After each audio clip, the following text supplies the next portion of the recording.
The village elders said Kael was cursed. They whispered it behind his back when he passed through the marketplace, when he drew water from the well, when he sat alone by the dying embers of the communal fire. A boy who speaks to rocks, they muttered. A boy who wastes his days staring at stones while others hunt and farm. A boy touched by madness. But Kael wasn't mad. He was obsessed. It began the day his father died. Not from age or illness, but from a weapon that should never have broken. During a raid by a neighbouring tribe, his father's bronze sword shattered against an enemy's shield. The blade, forged by the finest metal workers in 3 valleys, split like dry wood. His father fell. The bronze that was supposed to protect him became the reason he died. Kael was 12 years old that day. While others mourned, he collected the pieces of the broken sword and studied them with an intensity that frightened his mother. Bronze was supposed to be eternal. Bronze was supposed to be unbreakable. Yet here it lay in fragments, revealing itself as nothing more than another lie adults told children to help them sleep at night. The other boys his age learned to hunt, to track deer through the forest, to set snares for rabbits. Kael learned something different. He learned that everything solid could break, everything trusted could fail. And if bronze could fail, then perhaps something better existed. He began collecting rocks, not ordinary rocks, special ones, rocks that felt heavier than they should, rocks with strange reddish streaks, rocks that seemed to weep rust-coloured tears when rain touched them. His mother watched with growing concern as their small hut filled with stones. Neighbours shook their heads. The boy has lost himself to grief, they said. But Kael hadn't lost himself. He was finding something.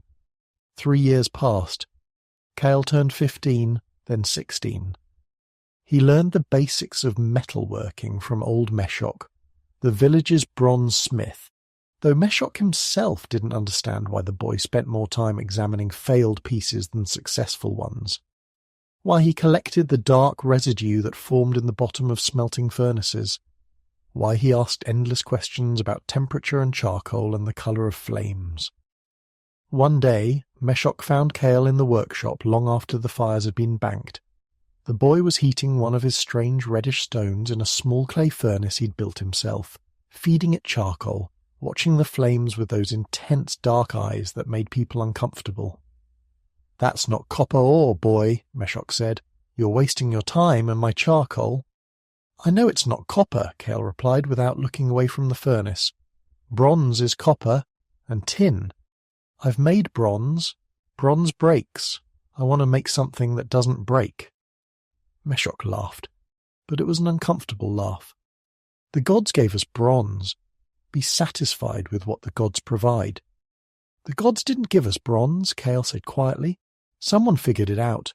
Someone experimented. Someone tried and failed and tried again. Someone was the first." After that night, Meshok wouldn't let Kael use the workshop anymore. The boy's questions, his obsession, his disrespect for tradition, it was too much. So Kael built his own furnace in a small cave at the edge of the village territory. His mother brought him food. His younger sister brought him water. Everyone else left him alone with his rocks and his madness. The first 100 attempts produced nothing but slag and disappointment. The reddish rocks melted into a useless mass that hardened into something brittle and worthless. Kael adjusted temperatures. He tried different types of charcoal.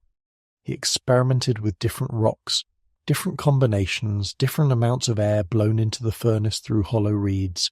Nothing worked. On attempt 143, something changed. Kael had been working for 18 hours straight, his eyes red from smoke, his hands blistered from the heat. He'd built up the furnace hotter than ever before, using a clever system of leather bellows he'd designed himself. The charcoal glowed white-hot. The reddish stones he'd placed inside seemed to weep and cry as they surrendered to the heat. As dawn broke, Kael opened the furnace. Instead of the usual brittle slag, he found something different at the bottom. A small bloom of material, rough and ugly, but undeniably different. It was spongy, filled with holes, embedded with bits of slag and charcoal. but when he lifted it with his tongs it felt substantial, real, promising. He spent the next week heating that bloom, hammering it, folding it, heating it again. Each strike of his hammer drove out impurities. Each fold strengthened the material. Slowly, painstakingly, he worked the spongy bloom into a small, crude knife. When he was done, he tested it against his father's broken bronze sword. The iron knife scratched the bronze. When he struck them together with force, the bronze dented. The iron didn't. Kael sat in his cave holding that crude knife and wept. Not from joy, but from the crushing weight of what he'd discovered. He was 17 years old. He'd spent 5 years pursuing something everyone said was impossible, and now he held proof that he was right and they were all wrong. But being right brought no comfort, because now he understood something terrible. The world was about to change, and that change would be written in blood. The next several months blurred together. Kael refined his process. He learned that the spongy material he'd started calling it iron, from an old word meaning sacred metal from the sky, became stronger when heated and hammered repeatedly. He learned that some of his reddish rocks produced better iron than others. He learned that temperature was everything. Too cool and the rocks wouldn't transform. Too hot and the material became brittle. He made tools, a small axe that could fell trees faster than any bronze axe in the village, a saw with teeth that stayed sharp even after cutting through hardwood, a plough blade that could break ground bronze couldn't penetrate. Each success brought new insights, new techniques, new possibilities. His sister Naya was the first person he showed. She was 14, clever, and blessed with the practical wisdom he often lacked. When he demonstrated the iron axe chopping through a log that had defeated bronze tools, her eyes widened. "What have you done?" she whispered. "I've made something better than bronze," he said. "I've made something that will change everything." "Brother," she said carefully, "do you remember what happened to Velka?" Kael did remember. Velka had been a weaver who invented a new technique for creating waterproof cloth. She'd thought the village would celebrate her innovation. Instead, they drove her out. The old weavers saw her invention as a threat to their status and knowledge. In their society, knowledge was power, and sharing new knowledge was dangerous. "I have to show them," Kael said. "This is too important to hide." Naya gripped his arm. "They'll kill you. Or worse, they'll take it from you and kill you anyway to keep the secret." "Then what should I do? Watch people die with bronze weapons when iron could save them? Watch farmers struggle with bronze ploughs when iron could feed their children?" His sister had no answer for that. The decision was taken from him 3 days later. Raiders came again, the same tribe that had killed his father. They swept into the valley at dawn with bronze weapons and cruel confidence. The village's defenders met them with bronze of their own, and the familiar deadly dance began. Kael watched from his cave as men he'd known his entire life fell. He watched the raiders push forward, their numbers greater, their weapons fresher. He watched his neighbours begin to fall back, desperation replacing determination in their eyes. He picked up the iron sword he'd been working on. It wasn't finished. The blade was rough, the balance imperfect, the grip hastily wrapped in leather. But it was iron. It was stronger than anything else on that battlefield. Without allowing himself time to think, Kael ran toward the fighting. His mother screamed his name. His sister tried to stop him. But he was already gone, already committed, already understanding that this moment would define everything that came after. The first raider he faced laughed when he saw the crude sword. The laugh died when Kael's iron blade sheared through the man's bronze weapon and cut deep into his shoulder. The second raider had time to look shocked before Kael's sword broke his blade in half. The third raider ran. Word spread through both groups like wildfire. A boy with an unbreakable sword, a weapon that cut through bronze like clay. The raiders' confident advance became a confused retreat. The villagers' desperate defense became a victorious counterattack. By the time the sun reached its peak, the raiders were gone. The village was saved. And Kael stood in the centre of the village square, covered in blood and soot, holding his iron sword while everyone stared at him in silence. Old Meshok was the first to speak. "What is that weapon, boy?" "Iron," Kael said simply. "I made it from rocks. I can teach you how." The silence that followed felt eternal. Kael watched emotions flicker across faces around him. Wonder, fear, greed, suspicion. He saw men calculating what this new metal might mean for them. He saw women thinking about their children. He saw the village chief's expression shift from gratitude to something darker. "Can you make more?" the chief asked. "Yes." "Can you make weapons for all our warriors?" "Eventually." "Can others learn this skill?" That was the dangerous question. Kael thought about lying, about claiming the process was a secret gift from the gods that only he could perform. But lies had a way of being discovered, and the truth had a way of setting men free, even when freedom was the last thing they wanted. "Yes," he said, "anyone can learn. It requires patience, experimentation, and willingness to fail many times, but it can be learned." The chief's expression hardened. Kael saw the calculation happening behind those old eyes. A weapon that gave them overwhelming advantage over their enemies.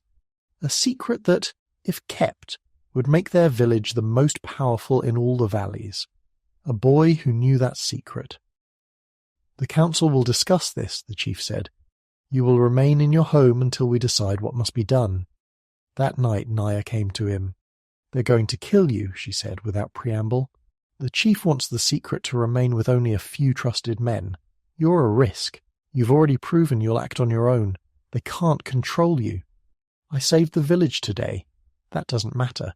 What matters is tomorrow and the day after. What matters is whether their power remains their power or becomes everyone's power. You've threatened the entire order of how our people live." Kael looked at his sister. Despite her youth, she understood politics better than he did. She understood that new knowledge wasn't just about what it did, but about who controlled it. "I won't hide this," he said. "Iron is too important. It will help farmers feed their families. It will help builders construct better homes. It will help healers create finer tools for their work. It belongs to everyone." "Then you have to leave," Naya said urgently. "Tonight, before they come for you." "Leave? This is my home." "Your home is full of people who fear change more than they fear starvation. Your home is led by men who value control more than they value progress. If you stay, you die, and iron dies with you. If you leave, you can teach others. You can spread this knowledge so widely that no one chief, no one village, no one king can control it." The wisdom of her words struck him like a physical blow. She was right. He'd been thinking about iron as a gift for his people, but his people were just one small village in a vast world. What about all the other villages? All the other farmers and builders and healers who could benefit from iron? That night Kael gathered what he could carry. His tools, his notes scratched on bark and leather, samples of the best rocks for making iron. His mother wept but didn't try to stop him. She'd already lost a husband to bronze. She wouldn't lose a son to iron. "Where will you go?" she asked. "Everywhere," he said. "I'll teach anyone who wants to learn. I'll spread this knowledge like seeds on the wind." Naya hugged him fiercely. "Be careful, brother. You're carrying something that will change the world. That makes you the most dangerous person alive." She was right about that too. Over the next decade, Kael travelled from village to village, valley to valley, kingdom to kingdom. Everywhere he went, he showed people how to recognize iron-bearing rocks, how to build furnaces hot enough to smelt them, how to work the spongy blooms into usable metal, how to forge iron into tools and weapons and 1,000 other useful things. Some places welcomed him with open arms. Struggling farmers who saw iron ploughs as salvation. Small villages tired of being dominated by larger neighbours with better bronze. Craftspeople who understood that better tools meant better work. Other places tried to kill him. Chiefs who wanted to monopolise iron production. metalworkers who saw him as a threat to their bronze monopoly, priests who declared iron unnatural and cursed by the gods. Kael survived through cunning, luck, and the protection of people he'd helped. He learned to teach quickly and move quickly. He learned to train multiple students in each location so the knowledge wouldn't die with him. He learned to hide his techniques in songs and stories so even the illiterate could remember and pass them on. He trained a farmer's son in the northern valleys who became the first iron tool maker of his region. He taught a widow in the eastern hills who turned her late husband's copper mine into the first successful iron mine. He showed a young prince, exiled from his kingdom, how to arm his followers with iron weapons that eventually won back his throne. Each person he taught others. The knowledge spread like dawn across the land, impossible to contain, impossible to stop. Bronze workers raged against the change. Traditional chiefs tried to outlaw iron production. Priests declared it demon work. None of it mattered. Iron was simply too useful, too superior, too necessary. A farmer with an iron plough could feed more mouths. A builder with iron tools could work faster and better. A warrior with an iron sword had an overwhelming advantage over bronze-armed opponents. The world changed, not overnight but year by year, village by village, generation by generation. The Bronze Age gave way to something new. The Age of Iron had begun. Kael lived to see it happen. He was 43 years old when he finally returned to his home village, grey-haired and scarred from a lifetime of travel. The village had changed. Iron tools were everywhere. The young people couldn't imagine working with anything else. Bronze had become decorative, ceremonial, obsolete. The old chief was long dead. Meshok had passed away 5 years earlier, though not before learning to work iron himself. Kael's mother had died while he travelled, a grief he carried like a stone in his chest. But Naya was still there, older and wiser, with children of her own who worked iron as naturally as their parents had worked bronze. She hugged him when he arrived. "You did it, brother. You changed everything." "We did it," he corrected. "You were the one who understood it had to spread. You were the one who saved my life that night." They sat together by the fire that evening, and Kael told stories of his travels, the amazing things people had learned to make with iron, the innovations he never imagined, the ways iron had improved ordinary lives in extraordinary ways. "Do you ever regret it?" Naya asked. "All the violence that came from iron weapons, all the wars?" Kael had spent 20 years thinking about that question. People fought wars with bronze too, with stone before that, with wooden clubs before that. Violence isn't about the material, it's about the humans wielding it. But iron also helped more people survive winters, helped more children eat enough, helped more families build better lives. I can't regret that. But you could have controlled it. You could have kept the secret, used it to become powerful, rich. "Knowledge isn't meant to be imprisoned," Kael said. "It's meant to be shared. The moment I tried to control iron, I would have become like the old chief, more concerned with power than with people. No, I did the right thing. I'm certain of it." He stayed in the village for a month before the travelling urge struck him again. There were still people who didn't know about iron, still places where bronze ruled, still work to be done. On his last morning, a young boy approached him. The boy had that same intense look Kael remembered seeing in his own reflection years ago. That same obsessive focus. "Is it true?" the boy asked. "You made iron from rocks?" "Yes." "Can you teach me?" Kael smiled. This was how it continued. This was how knowledge lived beyond any single person. Not through secrets and control, but through teaching and sharing and trusting the next generation to carry it forward. "I can teach you," Kael said. "But first tell me, why do you want to learn?" The boy's answer came without hesitation. "Because I want to make something better than iron." Kael laughed, a sound of pure joy. The boy didn't just want to learn what already existed. He wanted to discover what came next. That was the real gift Kael had given the world. Not iron itself, but the understanding that materials could be improved, that experimentation could lead to discovery, that the way things had always been done didn't have to be the way things would always be done. "Then let's begin," Kael said. They spent the next week together.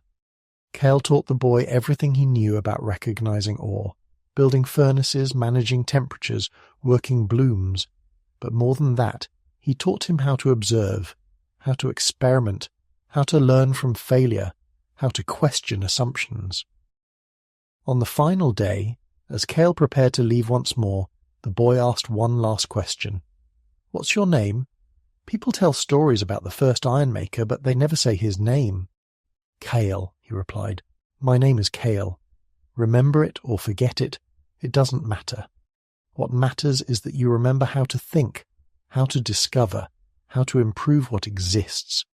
The world doesn't need heroes. It needs people willing to try something new." Kael left the village that afternoon. He travelled for 10 more years, teaching anyone who wanted to learn, encouraging innovation, celebrating improvement. He died at 53, far from home, in a small village that named their first iron forge in his honour. By that time, iron had transformed the world. Better tools meant better farming. Better farming meant more food. More food meant larger populations. Larger populations meant bigger cities, more complex societies, greater specialization of labor. The iron that Kael had first pulled from a small furnace in a cave had become the foundation of civilization's next great leap forward. The boy Kael had taught in his home village did eventually discover something better than iron. By adding small amounts of carbon during the forging process, he created a material even stronger and more flexible, what would later be called steel. He'd learned from Kael that improvement never stopped, that better always existed if you were willing to look for it. And that perhaps was Kael's greatest legacy. Not the iron itself, but the understanding that human knowledge wasn't fixed. That dedication and experimentation could unlock secrets the world had hidden since its creation. That one person, willing to question everything, willing to fail 1,000 times, willing to share rather than hoard, could change the course of history. The village elders had said Kael was cursed. They said he was mad. They said he wasted his time with rocks and impossible dreams. They were wrong. Kael wasn't cursed. He wasn't mad. He was simply the first human who made iron, and in doing so he forged not just a new metal, but a new age. An age where human ingenuity triumphed over tradition, where shared knowledge created more value than hoarded secrets, where a boy who talked to rocks taught the world to speak in steel. The first human who made iron wasn't just a title, it was a transformation. And 3,000 years later, when people used iron in 1,000,000 different ways, they rarely thought about the teenager in a cave, covered in soot and driven by grief, who refused to accept that bronze was the end of the story. But the story never ends. It simply changes hands, passing from one questioner to the next, one innovator to the next, one dreamer to the next. Kael understood that. It's why he taught freely. It's why he travelled constantly. It's why his legacy wasn't a dynasty or kingdom, but a world full of people who knew that better was always possible. The first human who made iron changed everything. But he did it not by holding tight to his discovery, but by letting it go, trusting that shared knowledge would improve and evolve in ways he could never imagine alone. And he was right.